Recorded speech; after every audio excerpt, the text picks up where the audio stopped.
read by Dale Grothman. Beyond the false windows, she could see the reddish-brown wasteland, where dust clouds spun and shifted so slowly. Moment of Truth by Basil Wells. She had been asleep. Now she stretched luxuriously beneath the crisp white sheet that the vapid August heat decreed. From memory to memory her dream-fog mind drifted, and to the yet-to-be.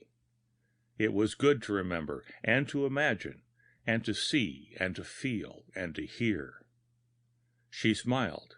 She was Ruth Halsey, 14, brunette and pretty. Earl and Harry and Buell had told her she was pretty, especially Buell. Buell was her favorite date now. The room closed around her, with its familiar colors and furnishings. Sometimes she would dream she was elsewhere, unfamiliar, ugly places. But then she would awake to the 4 long windows with their coarse beige drapes of monk's cloth, and the fantasies were forever dispelled. Her eyes loved the 2 paintings, the dark curls of the pink and white doll sitting prissily atop the dresser, and the full-length mirror on the open closet door. The pictured design of the wallpaper, its background merging with the pastel blue of the slanted ceiling, almost as they had blended together that first day when she was 12. Yet not the same, she corrected her thoughts, frowning. Sometimes, as today, the design seemed faded and changed. The gay little bridges and the flowered, impossible blue trees seemed to change and threaten to vanish. She laughed over at the demurely sitting doll. Essie had been her favorite doll when she was younger. Of course, now that she was 14, she did not play with dolls any more. But it was permissible that she keep her old friend neatly dressed and ever at hand as a confidant. She smiled at the thought. Essie never tattled. "It must be from the polio," she told Essie, knowing all the time that she was almost well now and needed plenty of rest and careful doses of exercise. "It makes my eyes funny." Essie smiled back glassily, and Ruth laughed. It was good to be awake and see the thick black arms of the maple tree outside the windows. It was good to have the cool green leaves waving at her, and see the filtering dapplings of sunlight cross and recross them. She loved that old tree. She had played among its long horizontal branches from childhood. Her brother, Alex, who had been killed in the Normandy landing during World War III, had loved the tree too. He had built a railed, shingle-roofed little nest high up in the tree's crotch heart, where Ruth kept some of her extra special notes and jewelry and a book of poems. One of the 2 paintings on the bedroom walls was of an old tree. The tree dominated the old story-and-a-half white house with the green shutters that was the Halseys' home. Her home. Alex had painted that picture as well as the others showing the graceful loop of the river and the roofs of the village of Thayer in the distance.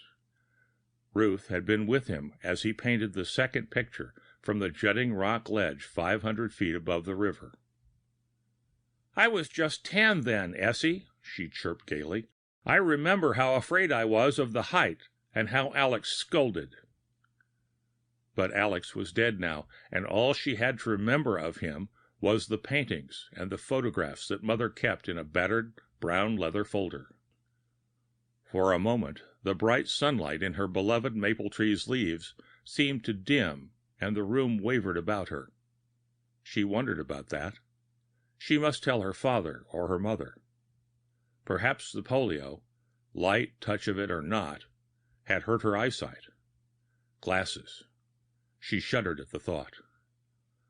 The room shimmered and blurred, and suddenly broke apart to reform into something. She squinched her eyes shut to the hideous vision, and then opened them the merest slit. Nothing had changed.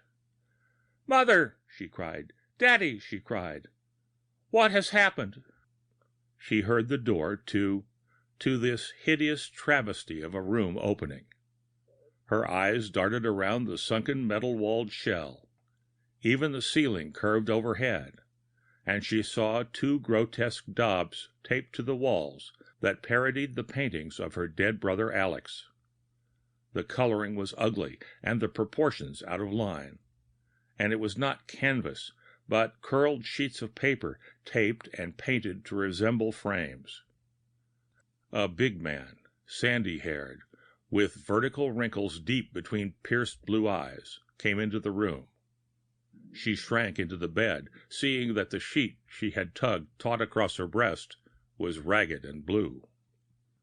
"Ruth," he said, and slowly smiled, making his face almost handsome. "You're better. You haven't spoken in weeks."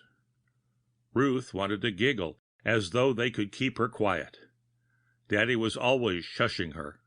But who was this big man in his dusty, drab coveralls and dropped dust mask dangling upon his chest? "Don't you know me, dear? It's Buell, your husband."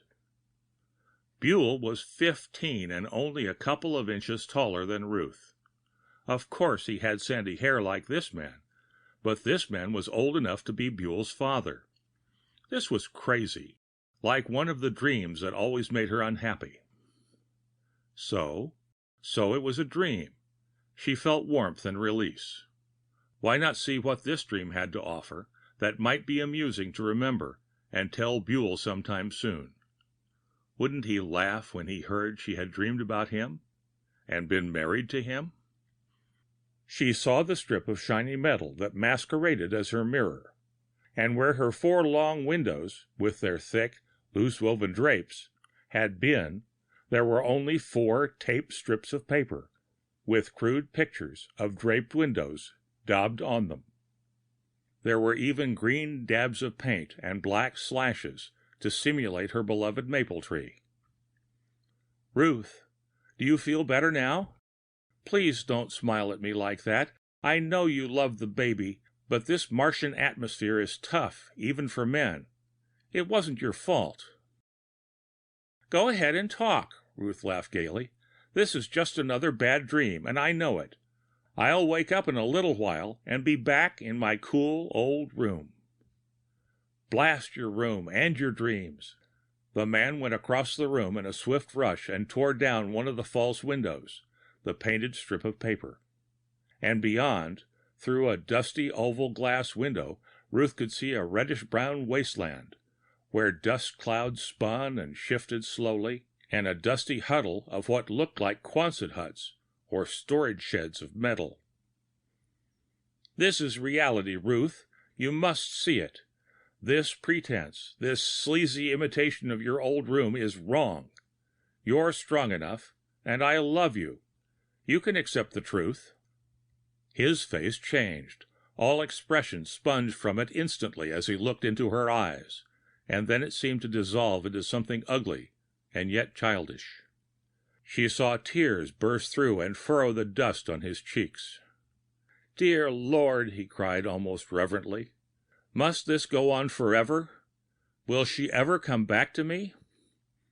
His voice choked off and he stumbled across the room and out the door. She heard it shut behind him, and she was hunting for Essie, already having forgotten the ill-mannered intruder. There was no Essie, only a mannequin of cloth-stuffed white nylon and lipstick, with black nylon for hair. And then the room shimmered and broke apart and reformed, and she was back in her bed with the sun on the slowly dancing green leaves outside the 4 long windows.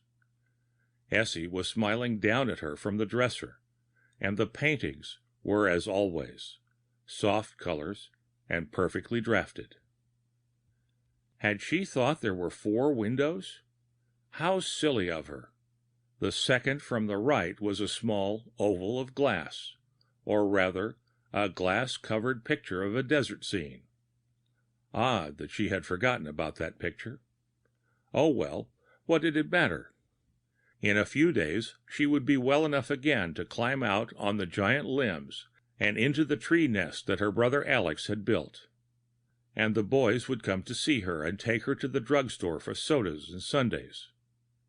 Yes, she was sure now. She did like Buell Austin best. The end of Moment of Truth, by Basil Wells